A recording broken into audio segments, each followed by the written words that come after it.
आज हम करेंगे कि जावा की जो क्लास बनाते हो उसके अंदर स्टैटिक मेंबर्स क्या होते हैं, किस तरह से हम स्टैटिक मेंबर्स ले सकते हैं, उनका पर्पस क्या है and how do you use them in the classes. ठीक है।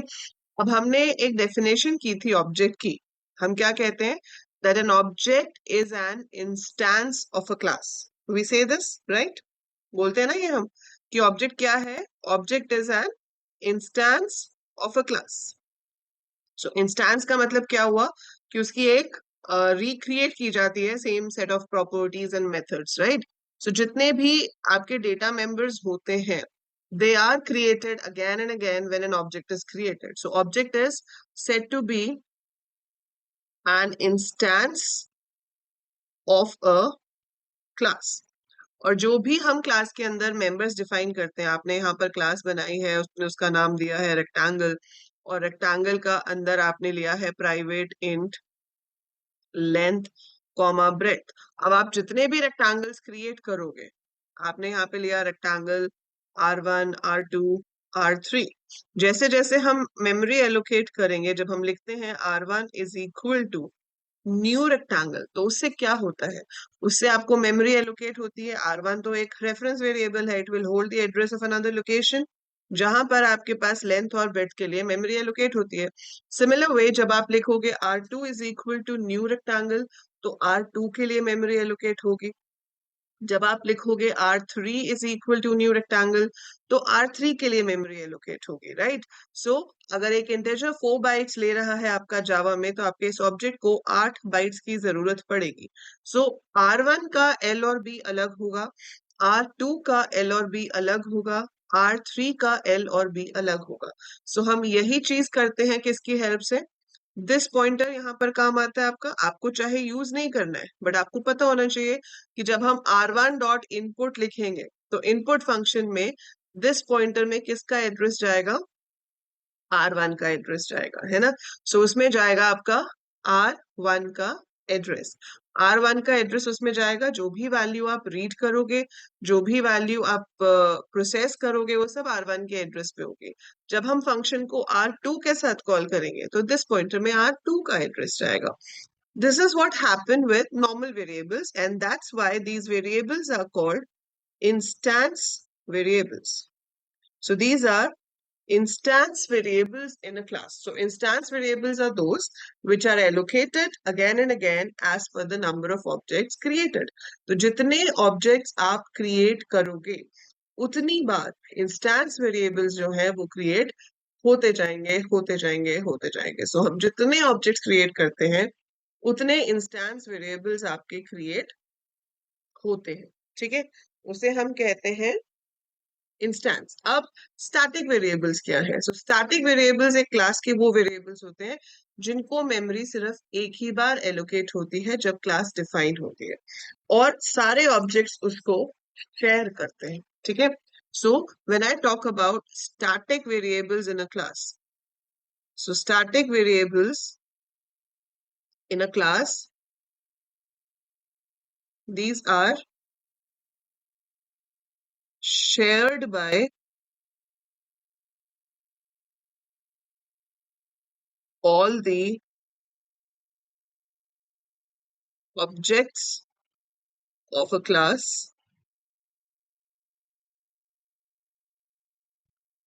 Memory is allocated only once when the class is created and is common for all the objects. The memory requirement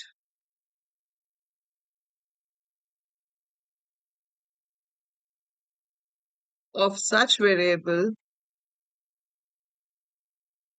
is not included in the individual memory requirement of the object. तो जो एक object को कितनी bytes allocate होंगी, उसमें इसकी memory जो है वो इंक्लूड नहीं होती।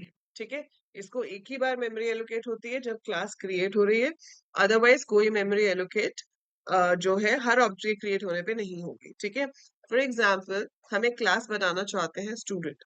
अब स्टूडेंट क्लास हमने पहले भी बनाई है, उसमें हमने क्या लिया था, हमने लिया था स्टूडेंट का एडमिशन नंबर ले लो, नेम ले लो, मार्क्स ले लो। तो आप जितने भी ऑब्जेक्ट्स क्रिएट करोगे, हर किसी का एडमिशन नंबर अलग होगा, हर किसी का नाम होगा, हर किसी का मार्क्स होंगे। ठीक है, so every student is a different entity. जितने ऑब्जेक्ट्स बनेंगे उतनी डिफरेंट मेमोरी लोकेशंस बनेंगी एडमिशन नंबर के लिए, उतनी डिफरेंट मेमोरी लोकेशंस बनेंगी नेम के लिए, उतनी डिफरेंट मेमोरी लोकेशंस बनेंगी मार्क्स के लिए। But I need one more thing to check whether the student has passed और नॉट, और वो होता है मिनिमम पासिंग मार्क्स, जो हम अपनी तरफ से चाहे तो 40 भी ले सकते हैं, हम चाहे तो यूजर से पूछ भी सकते हैं। ठीक है, so if we want we can ask it from the user और we can simply take a fixed value. पर वो एक ऐसा वेरिएबल है जो सारे ऑब्जेक्ट्स के लिए सेम होगा। जो पासिंग मार्क्स है वो तो आपके पास चाहे 3 स्टूडेंट्स हो, चाहे आपके पास 10 स्टूडेंट्स हो, the value of that passing marks variable is going to be same for all of them. सबके लिए सेम होगी ना। तो ऐसी जगह पर हम स्टैटिक वेरिएबल ले सकते हैं। सो स्टैटिक वेरिएबल वो होगा जो पूरी क्लास शेयर करेगी। तो अगर आप एक स्टूडेंट क्लास बना रहे हो, ठीक है, और आपने उसमें लिया है private int admission number, then you have taken private string name, and we have private int marks, और इसी के साथ आप चाहते हो पासिंग मार्क्स। अब वो पासिंग मार्क्स को आप क्या दोगे, static, private static int passing marks, right. So अब जरूरी नहीं है कि ये प्राइवेट ही हो, आप इसको पब्लिक बनाना चाहो, प्रोटेक्टेड बनाना चाहो, आपकी विश है। बस प्राइवेट तो स्कोप के लिए हो गया, लेकिन स्टैटिक का मतलब क्या है, it is a data member which is created and it is assessed by all the objects. सारे objects के लिए ये एक common value है, तो सब objects इसको share कर सकते हैं, right? All objects can share this. So it is private static int passing marks. Got this? ठीक है, अब इसके बाद नेक्स्ट क्या, ये तो हो गया हमारे पास डिक्लेयर। ठीक है, बाकी तो आप जैसे नॉर्मल फंक्शंस बना रहे थे वैसे आप बना सकते हो। आप अपना वही जैसे पहले बनाया था इनपुट, वैसे उसमें हम स्कैनर लेंगे, एडमिशन नंबर, नेम, मार्क्स, ये सब इनपुट करा लेंगे, शो बना लेंगे। और ऐसे ही आप एक बना सकते हो पब्लिक वॉइड रिजल्ट, ठीक है, जिसमें आप चेक कर लोगे कि भाई आपका जो स्टूडेंट है वो पास है या नहीं, और उसके लिए आपकी कंडीशन हो जाएगी कि मार्क्स अगर greater than equal to passing marks है। सो अगर मार्क्स अगर greater than equal to passing marks है, so system dot out dot println जो भी उसका नेम है is pass, you have to print this. ठीक है, else you have to print is fail. Fine, that's how we write it. But अब हमें यहाँ पर एक और फंक्शन चाहिए होगा, एक ऐसा फंक्शन चाहिए होगा जिसके थ्रू आप इस पासिंग मार्क्स को इनपुट भी करा सको। मोर ओवर, हम अभी तक स्कैनर किस में ले रहे थे, इनपुट फंक्शन के अंदर। तो उससे क्या होता था कि जब जब इनपुट कॉल होता था, बार बार स्कैनर का ऑब्जेक्ट क्रिएट होता था। आप चाहते हो ऐसा ना हो, एक ही बार बन जाए, तो एक ही बार तो हम पहले भी बना सकते थे, हम यहाँ पर पहले ही स्कैनर बना लेते, पर उससे क्या होता, हर ऑब्जेक्ट में स्कैनर का भी एक अलग ऑब्जेक्ट क्रिएट होता, बहुत सारी मेमोरी वेस्ट होती। पर अब मैं क्या कर सकती हूँ, मैं बना सकती हूँ स्टैटिक स्कैनर। स्टैटिक स्कैनर लेने से क्या फायदा हो जाता है कि स्कैनर आपका एक ही बार बनेगा जब क्लास बन रही है, उसके बाद आप इसको किसी भी फंक्शन के अंदर यूज कर सकते हो, किसी भी ऑब्जेक्ट के लिए यूज कर सकते हो। It will be shared by all of them. ठीक है, तो हम स्कैनर भी स्टैटिक ले सकते हैं। और अब इसके बाद आपको जो फंक्शन बनाना है जिसमें आप इसकी वैल्यू इनपुट कराओगे क्लास के अंदर, तो आपने बनाया पब्लिक void get passing, और इसके अंदर आपने यूजर से पूछ लिया system dot out dot println enter passing marks. ठीक है, तो हमें यहाँ पर इसको इनपुट करवाना है, तो passing marks is equal to SC dot next int. So आपका पासिंग मार्क्स इनपुट हो गया, क्लास खत्म हो गई। अब आपने मेन बनाया, मेन के अंदर आपने ऑब्जेक्ट लिया S1 S2 S3, ये आपके ऑब्जेक्ट्स हो गए। आपने इनको मेमोरी भी एलोकेट करा दी, न्यू स्टूडेंट करके आपके एक स्टूडेंट के लिए मेमोरी एलोकेट हो गई, ऐसे ही S2 के लिए, ऐसे ही S3 के लिए। अब बात आती है फंक्शंस को कॉल करने की। तो सिंपल सी चीज है, जब मुझे S1 को इनपुट करवाना है तो मैं S1 डॉट इनपुट कॉल करूंगी। जब मुझे S2 को इनपुट करवाना है तो मैं S2 डॉट इनपुट कॉल करूंगी, और जब S3 को कराना है तो S3 डॉट इनपुट करूंगी। बट जब मुझे ये पासिंग मार्क्स इनपुट कराने हैं, ये तो सबके लिए सेम है, it is common for all of them, है ना? लेकिन मैं कॉल इसको अब किसी से भी कर सकती हूँ। मैं चाहूँ तो S1 डॉट गेट पासिंग से कॉल कर लूँ, चाहूँ तो S2 से कर लूँ, चाहूँ तो S3 से कर लूँ। तो मैं कैसे भी कॉल कर सकती हूँ, लेकिन कॉल मुझे एक ही बार करना है, क्योंकि मुझे एक ही बार पासिंग मार्क्स पूछने हैं। मुझे 3 बार पासिंग मार्क्स नहीं पूछने हैं। एक पासिंग मार्क पूछने हैं जो तीनों स्टूडेंट्स के लिए यूज होने चाहिए। बट कॉलिंग के टाइम पे आपका डिसीजन है, आप किसी भी ऑब्जेक्ट का नाम साथ में यूज कर सकते हो। ठीक है? यहाँ तक समझ आ रहा है? अब मैं ये चाहती हूँ कि मैं ये कंफ्यूजन ही क्यों रखूं अपने दिमाग में कि मैं किसके साथ कॉल करूं। इट वुड बी बेटर कि अगर मैं क्लास के नाम के साथ ही कॉल कर पाऊं, अगर मैं ऐसे लिख पाऊं student dot gate passing. But ऐसा होता तो नहीं है। ऐसा क्यों नहीं होता? क्योंकि क्लास के अंदर डिफाइंड किसी भी फंक्शन को कॉल करने के लिए हमें ऑब्जेक्ट चाहिए होता है। हम ऑब्जेक्ट डॉट फंक्शन का नाम लिख के उसको कॉल करते हैं। अगर हमारे पास ऑब्जेक्ट नहीं है तो हम उसको कॉल नहीं कर पाते, है ना? So we must have an object to call the function. तो हमारे पास वो होना बहुत जरूरी है, अदरवाइज हम उसको कॉल नहीं कर पाएंगे। बट हमारे पास एक एक्सेप्शन है, वो है स्टैटिक फंक्शंस। सो अगर आप इसको कर देते हो public static void get passing, so if it is a static function तो वो क्लास के नाम के साथ कॉल हो सकता है। इसी रीजन से जो आपका मेन है वो स्टैटिक होता है। याद है ना? जो क्लास से एग्जीक्यूशन शुरू होती है जिसके अंदर मेन होता है, मेन हमेशा स्टैटिक बनाया जाता है, public static void main. Why it is static? क्योंकि जो ऑपरेटिंग सिस्टम है वो जब उसको कॉल करता है मेन को, तो वो आपकी क्लास का कोई ऑब्जेक्ट नहीं बनाता। वो क्लास का नाम डॉट मेन लिख के कॉल करता है। ठीक है? इसीलिए क्लास का नाम और फाइल का नाम सेम होता है, ताकि ऑपरेटिंग सिस्टम को पता रहे कि कॉल कैसे करना है। तो जो भी आपकी क्लास का नाम है डॉट मेन करके कॉल किया जाता है। That's why main is static, because static functions can be called using name of the class. उनको कॉल करने के लिए ऑब्जेक्ट की जरूरत नहीं पड़ती है। That is the actual benefit of static functions. So static data members का बेनिफिट क्या है? कि वो शेयर हो जाते हैं। ठीक है? कोई भी चीज जो कॉमन हो सारे ऑब्जेक्ट्स के लिए, उसको आप ले सकते हो किसके अंदर?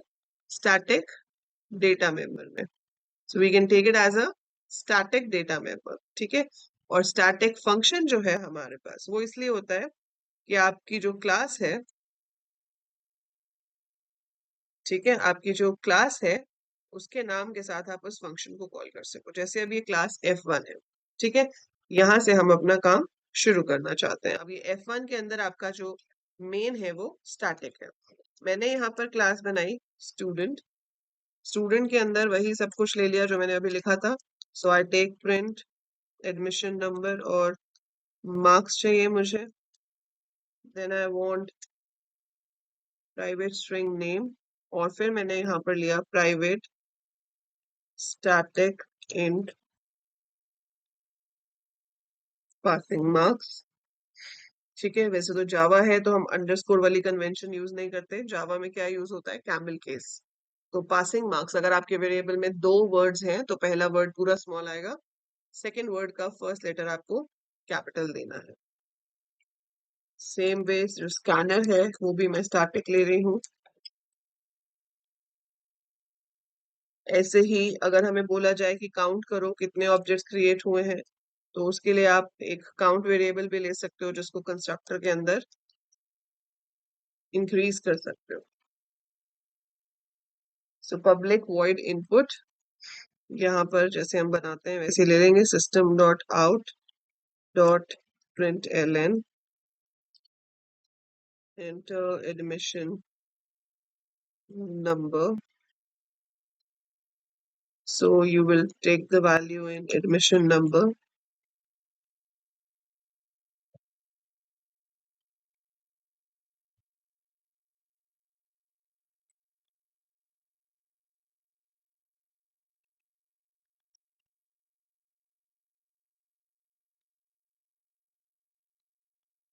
Name is equal to next line.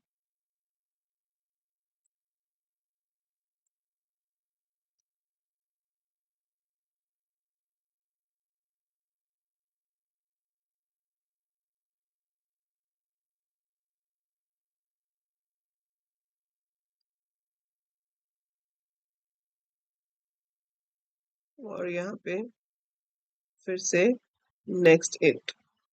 सो इस नेक्स्ट लाइन के बाद हम एक और नेक्स्ट लाइन दे सकते हैं, क्योंकि मैंने आपको बताया था स्ट्रिंग्स के बाद जो एंटर रह जाता है वो अगले इंटीजर में इनपुट हो जाता है।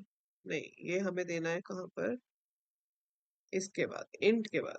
इंट के बाद जब हम स्ट्रिंग इनपुट करते हैं तो वो एंटर को ही नेम समझ लेगा, that's why we have to give it. ठीक है, so ये आपका इनपुट बन गया, and then you make your show. इसमें हम सब शो करा देंगे। So system dot out dot println admission number is concatenated by admission number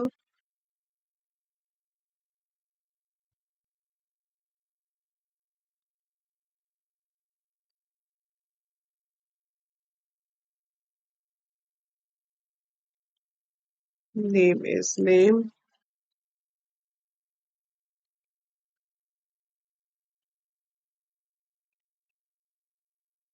marks are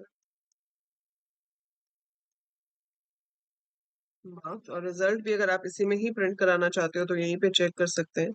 if marks is greater than equal to passing marks, so we can print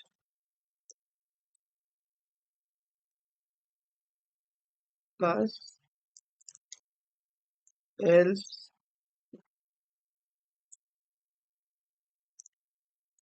fail। ठीक है, अब एक function और बनाना है जो हम स्टैटिक बनाएंगे ताकि हम उसको क्लास के नाम के साथ कॉल कर सकें, और वो है हमारा गेट पासिंग।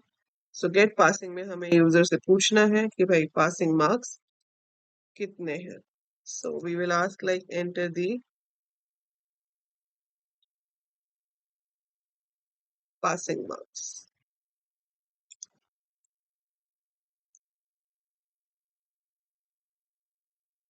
सो ये हो गया एंटर दी पासिंग मार्क्स। ठीक है, क्लास बन गई। अब यहाँ पर आप इसके ऑब्जेक्ट्स क्रिएट कर सकते हो। आपने यहाँ पे क्रिएट किया student S1, S2, S3। I write S1 is equal to new student। अभी हम करेंगे आगे कि how can you take arrays of objects and then we will be doing array list also। तो आपको पता चलेगा array और array list में क्या फर्क होता है। अभी जैसे मुझे 3 स्टूडेंट्स हैं तो ऐसे मैं एक एक करके ले रही हूँ, which is obviously not a good programming practice. ठीक है, अगर मुझे 5 चाहिए होंगे तो मैं ऐसे 5 थोड़े ना बनाऊंगी। So this is not a good programming practice because I am writing the same statement again and again. But अभी के लिए हम इसको ऐसे ही लिख रहे हैं, आगे जाके हम इसको एरे से करेंगे। तो S1, S2, S3। सो ये हो गया आपका S1, S2, S3 इनपुट हो गए। अब आपको इनपुट करना है पासिंग मार्क्स। अब वो देखो पासिंग मार्क्स वाला जो है वो किसी के साथ भी कॉल हो सकता है। आप इसको कॉल कर सकते हो S1 के साथ, S2 के साथ, S3 के साथ। मोर ओवर आप इसे कॉल कर सकते हो स्टूडेंट क्लास के साथ भी। ठीक है, तो जो नॉर्मल फंक्शन है वो स्टूडेंट क्लास के साथ कॉल नहीं हो सकते, लेकिन स्टैटिक फंक्शन कॉल हो सकते हैं। तो स्टूडेंट के साथ देखो गेट पासिंग कॉल हो सकता है, और SC भी यूज हो सकता है क्योंकि वो आपका स्टैटिक मेंबर है और ग्लोबल है, क्योंकि मैंने उसे आगे प्राइवेट नहीं लिखा था। तो मैंने स्टूडेंट डॉट गेट पासिंग लिख दिया और उसके बाद मैं इनको शो करा देती हूँ। So I'm going to show the values। So that is it, the code is written। अब हम इसको रन करके देख लेते हैं। अब एक आपके पास रिस्ट्रिक्शन भी आएगी इसमें, वो मैं आपको भी बताऊंगी कि क्या होगी। But let's first execute this, enter the real part. ये किसको रन कर रहा है? We have to execute the F11। Okay, ये हमारा दूसरा प्रोग्राम एग्जीक्यूट हो रहा है। Okay,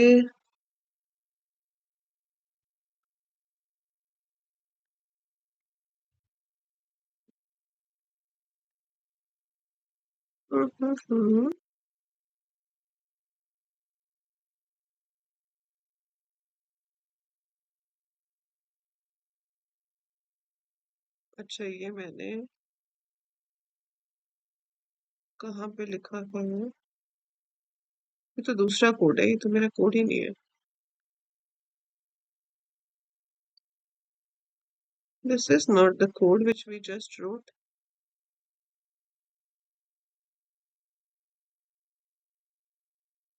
Mhm.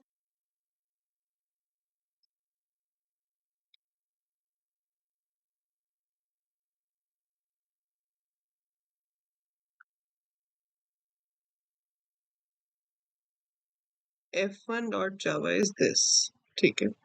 So अभी मैंने इसमें ये कोड लिखा है which should be executed. So now when we execute, it's asking me the admission number which I'm supposed to enter here.